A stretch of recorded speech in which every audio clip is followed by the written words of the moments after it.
The psychology of people who are tired of existing. Have you ever felt it? Not a sadness, not a grief, but a quiet, profound, and soul-crushing weariness.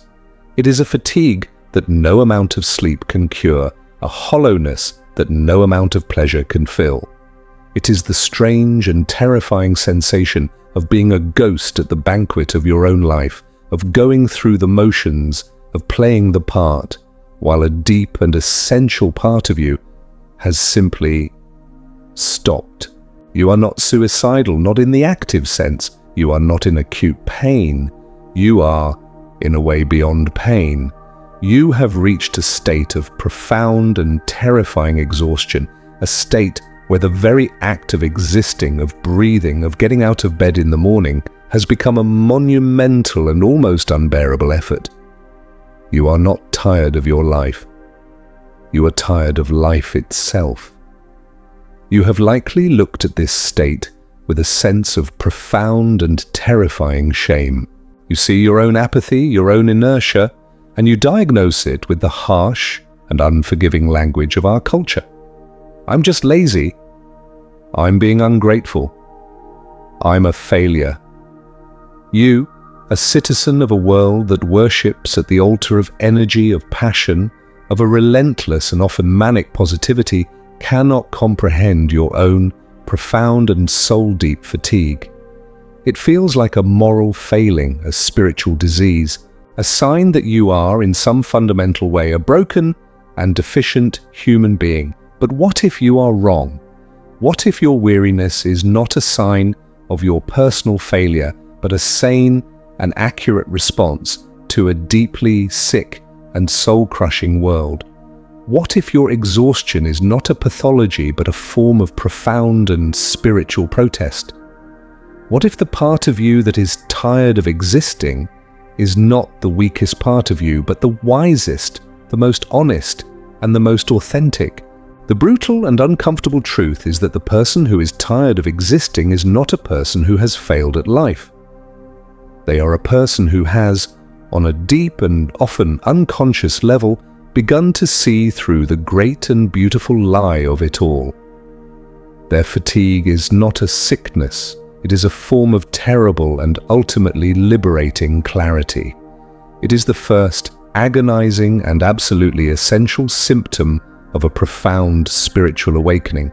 To understand this profound and existential weariness, you must first understand the great and tragic bargain that almost every human being makes in order to survive in the world. You were not born tired, you were born as a creature of immense, chaotic, and almost infinite life force. You were a bundle of pure, unadulterated, and unapologetic desire. You were what the great psychoanalyst D.W. Winnicott would call the true self. But you were born into a world that could not and would not tolerate the full, glorious, and often inconvenient force of your aliveness. You were born into a family, a culture, a world that had a very specific and narrow blueprint for an acceptable human being. And you learned with the uncanny perception of a creature whose survival depends on it that your true self was a problem. Your exuberant joy was too much. Your righteous anger was too difficult. Your deep and soulful sadness was too dramatic. Your strange, idiosyncratic, and authentic passions were too weird. In order to survive, in order to secure the love and the belonging that you so desperately needed, you made a tragic but necessary choice. You disowned your true self. You took the most vital, the most authentic, and the most alive parts of your own soul, and you banished them into the dark, silent, and frozen exile of the unconscious. And in their place you constructed a false self, a compliant, accommodating, and socially acceptable mask that was designed to win the approval of the outside world. This is what Carl Jung called the persona. For many years this strategy works. You become a master of the performance. You are the good child, the successful student, the responsible adult. You achieve, you accumulate, you conform. You build a life that is, by all external measures, a success, but you have paid a terrible and almost unbearable price. You have traded your own authentic soul for the conditional and ultimately unsatisfying approval of the world. And the weariness you now feel, this profound and soul-crushing fatigue, is the long, slow, and inevitable bill for that primal transaction finally coming due. It is the exhaustion of a lifetime of performance. It is the immense and unsustainable energetic cost of a life that is being lived at a profound and constant war with itself. You are tired of existing because the you that is doing the existing is not you at all. It is a ghost, a puppet, a beautifully crafted and utterly lifeless shell. And your soul, the real and authentic you, has finally, after a lifetime of exile, run out of the energy required to continue to animate it. Your weariness is not a malfunction. It is a rebellion.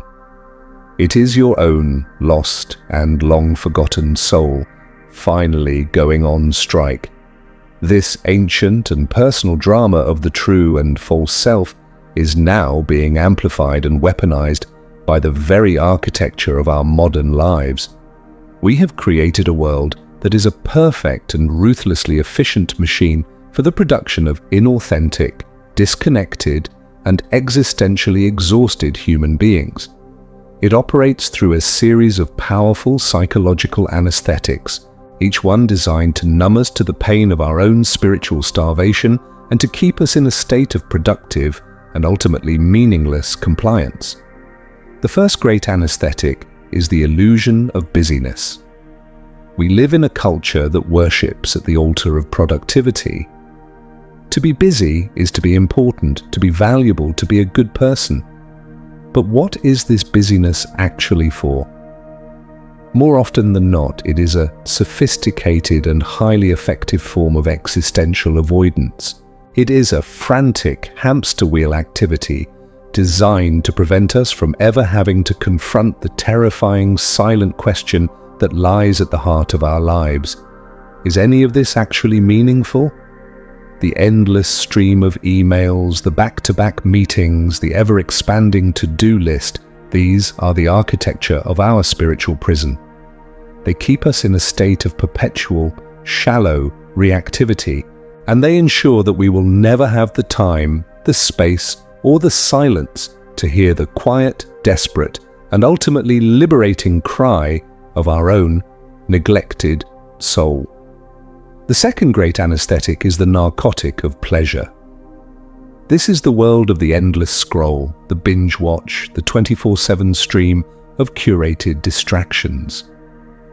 The great psychiatrist and Holocaust survivor Viktor Frankl taught us that the primary driving force in a human being is the will to meaning. When this will is frustrated, when we are living a life that is devoid of a sense of purpose, we fall into what he called the existential vacuum. And the primary way that we attempt to fill this vacuum is with a frantic and ultimately futile pursuit of pleasure. Our world of on-demand entertainment is a machine designed to eliminate the sacred and creative dissatisfaction that is the very engine of all human growth. We are systematically medicating away the very discontent that is the necessary catalyst for our own becoming. The third, and most insidious anesthetic, is the illusion of connection. We are the most connected generation in human history, and we are also the loneliest. We have traded the deep, difficult, and often messy reality of embodied human connection for the clean, easy, and ultimately sterile illusion of the social network. We have hundreds of friends, but no one to call in the dark night of the soul. This illusion of connection is a powerful tool for the destruction of meaning. It provides the fleeting sensation of belonging without the demanding and soul-fortifying substance of it. It is a form of social junk food, and it is leaving us all profoundly malnourished. The person who is tired of existing is the person in whom these anesthetics have finally stopped working. They have eaten all the junk food, They have watched all the shows, they have won all the prizes, and they have discovered with a soul-crushing clarity that they are still and have always been starving. Their weariness is the weariness of the addict who has finally realized that their drug is a poison. It is a state of profound and terrifying sobriety. How does this person ever find their way back to a life that is worth living? The path is a long, arduous, and profoundly counterintuitive journey. It is not about trying harder or being more positive or finding a new and better distraction. In fact, it is the exact opposite. It is the sacred and terrifying work of learning to do nothing. It is the journey of surrendering to the weariness of allowing the false, striving, and performance-based self to finally and completely die. The first step on this path is a radical and compassionate acknowledgement of the truth. You must be willing to admit that your life, the one you have so carefully and so painfully constructed, is a lie. You must be willing to grieve for the unlived life of your own authentic soul. You must allow yourself to feel the profound anger and sadness for the years, the decades that you have wasted in the service of a ghost. This is not about blaming yourself or your parents or the world. It is about validating your own deepest and most painful experience. It is about finally giving a voice to the part of you that has been silently screaming for your entire life. This act of bearing witness to your own lost self is the first crucial step in building a new and more honest relationship with your own soul. The second step is the art of sacred inaction. You have spent your entire life as a human doing. You must now learn the lost and terrifying art of being a human being. This means you must stop. You must stop the frantic, desperate, and ultimately meaningless project of trying to fix yourself. You must be willing to enter the void, the existential vacuum that you have been so desperately running from. You must be willing to sit in the heart of your own profound and terrifying weariness and to simply be. This will feel like a form of madness. Your mind, which has been trained for a lifetime to be a problem-solving machine, will scream at you to do something, anything. You will be flooded with anxiety, with guilt, with the terrifying feeling that you are wasting your life. You must have the courage to not listen. You must, as the great spiritual traditions teach, learn to die before you die. You must allow the false, ego-driven self, the self that is so terrified of its own emptiness, to finally and completely collapse. And what is on the other side of this death, of this surrender, of this journey into the heart of your own profound and existential weariness? It is not a magical cure. It is not a sudden and ecstatic explosion of joy. It is something far quieter, far more subtle, and infinitely more real. It is the slow, gentle, and almost imperceptible return of your own authentic will. When you have stopped forcing yourself to live a life that is not your own, when you have allowed the frantic, anxious, and deeply inauthentic energy of the false self to finally burn itself out, a new and different kind of energy can begin to emerge. It is not the manic, motivated energy of the ego, which is always driven by fear and by a desperate need to prove its own worth. It is the quiet, steady, and deeply grounded energy of the self, of your own authentic soul. You will find that you are, for the first time, being moved not by a should, but by a genuine and often surprising want. It may be a small want at first, the desire to take a walk in the woods, the desire to listen to a piece of music, the desire to have a real, honest conversation with another human being. These are not grand, ambitious goals. They are the small, tender, green shoots of your own, returning aliveness. And your sacred task is to honor them, to follow them, to treat them as the most important and most precious things in the world. This is the path of rebuilding a life not from the outside in, but from the inside out. It is the path of discovering your own unique and often quiet sense of meaning, not in the loud, pre-packaged offerings of the world, but in the subtle and often silent whispers of your own soul. This is the great and timeless secret that Viktor Frankl and Carl Jung, both in their own ways, pointed to. The cure for despair is not happiness, it is meaning. And meaning is not a thing to be found, it is a thing to be created moment by moment through the courageous and authentic living of your own, one and precious life. The person who is tired of existing is not a failure. They are a prophet, they are a sign, a warning, a canary in the coal mine of our own soul-sick civilization. They are the ones who have had the terrible and sacred grace to have seen through the great and beautiful lie. And in their profound and terrifying weariness lies the hope for us all. For it is only when we have become truly and completely tired of the life we have been living that we can finally, and for the first time, find the courage to begin the long, difficult, and ultimately joyful journey of discovering a life that is actually our own. Have you ever met someone who always seems to be alone? No group photos, no weekend hangouts, no constant texts lighting up their phone. In a world that glorifies social circles and belonging, their quiet independence stands out.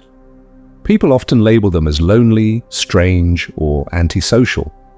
But psychology says there's much more beneath that stillness. Being friendless doesn't always mean isolation. Sometimes it reflects deep introspection and selective connection.